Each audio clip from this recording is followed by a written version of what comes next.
currently off on a bit of an explore in an area I didn't know existed. I found it yesterday and had a cursory introduction to it, as in a 10-minute tramp. But now I'm spending a few hours here. It's by a river, it's swampland down there. This is an ancient trackway. These are quite common, just completely abandoned. There's some old trees here, as in very old big ones. That's quite an old one, isn't it? Look at that. It is an old oak. I am a tree hugger. Well, I'm more of a tree toucher. I kind of believe that if woo is true, then trees are going to be a bit of a better conduit to nature than non-trees. That's my kind of reasoning. In the same way, standing in streams. You know, when you stand in a stream, especially barefoot, well, I guess I know, and your feet connect to the water, you are connected to all of the oceans and all of the sea, or all of the oceans in the world. You're probably not connected to the Caspian Sea. Or what's that place in America? The Salton Sea. I don't really want to be either. Pretty inhospitable place. Not much evidence of human activity here. Go down to the swampy bit.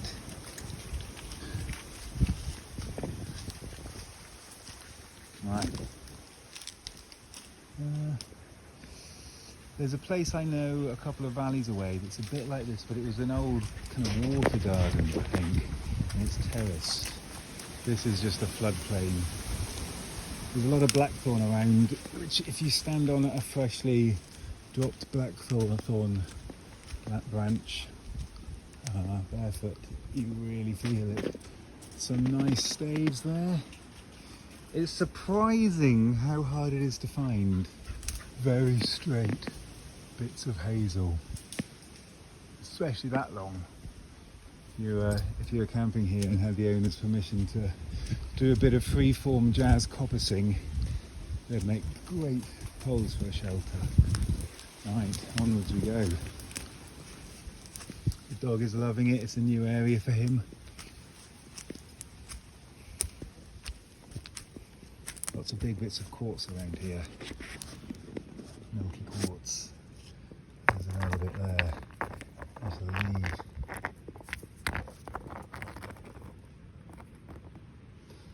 Yeah, signs of humanity.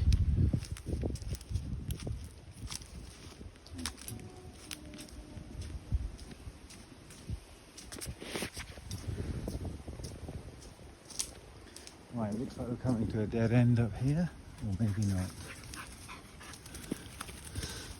Okay. Alright. Kind of veering away. And then back down. One of life's great pleasures as a barefooter is standing on moss. It just feels so nice, especially when it's kind of damp and crispy. Yes, there you go, the little pleasures.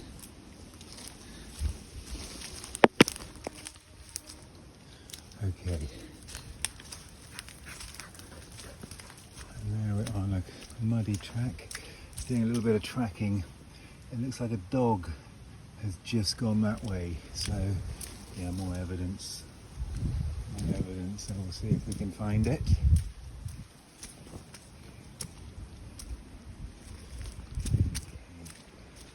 Pretty muddy, swampy here.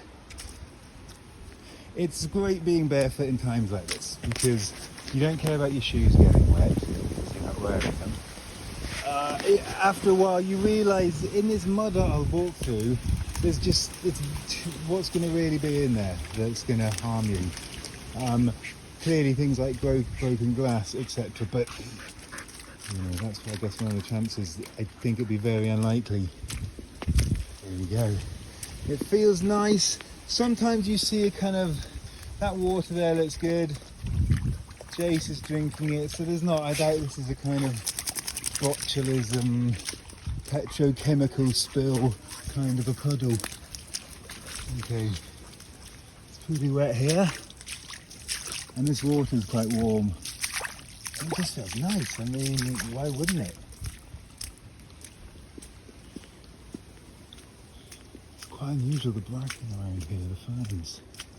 Very tall. I guess when you have a super fertile valley, that means lots of things can grow on the ground space, but it means there's a race to the top, much like jungles.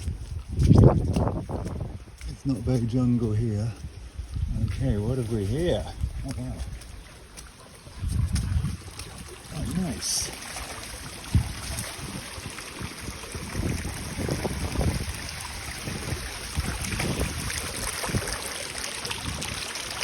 I'm standing in streams. It's a lovely thing. Jace rather kind of causes splashes in them. Jace, what's this? Jace, what's this? Standing in streams is really lovely. The water's getting a bit muddy now. Jace has been doing his magic.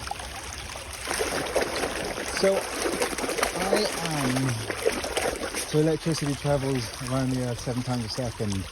I'm an electric being. The Earth is electric. Water conducts electricity better than air.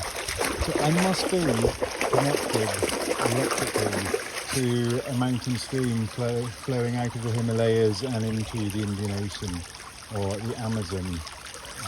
I'm not connected to Karnataka or Dozby. Yeah, anywhere which doesn't drain into the sea, I wouldn't be.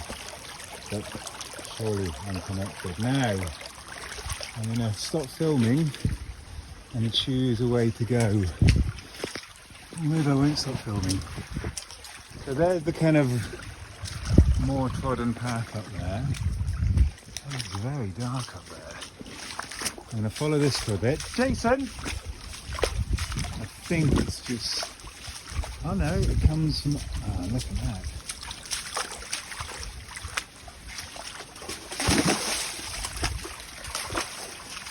Okay.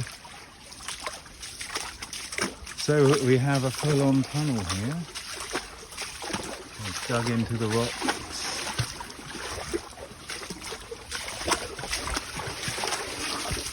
Jace, wait, come here. Okay, so it's not super far back. I'm actually not going to have a quick. Very slippy. Okay. Okay, so it just goes in under there. I'm going to go back this way. Go on, Jace, this way.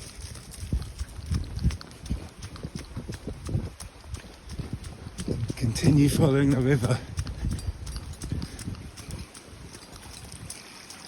Right. Can't go over it. Got to go under it. Here, I mean, this is a massive prana matrix. You've got a healthy living tree running over a stream connected to both banks of the stream, and underneath it is a lovely flow of water. I'm just going to stand or sit, squat, touching. I mean, can't actually feel the prana. It doesn't really work quite like that, I think. There are times I think I do though, not when I'm messing around and showing off on a YouTube video. I think you need the silence and the focus. That's with a lot of things. Hey, I'm wearing my hat, which has got a foam chunk in it. It came with it, it's not a harebrained invention. And already today I banged my head on an overhanging branch, and it saved me from what would have been a big one. I have got quite a throbbing headache now. Okay, so we've got another river or stream coming down here. It stops here. That water, it's kind of bubbling. There's ferment going on in the bottom of that. I wouldn't really want to walk through that barefoot. So this water drip, oh my god. So here, how about this? A mega prana. Up here, I've got a holly bush. I've got one stream coming down here I've got another stream coming down here. I'm standing where the two rivers meet, holding holly, the holiest, most magical of plants. And I'm going to stop filming right now and just enjoy this.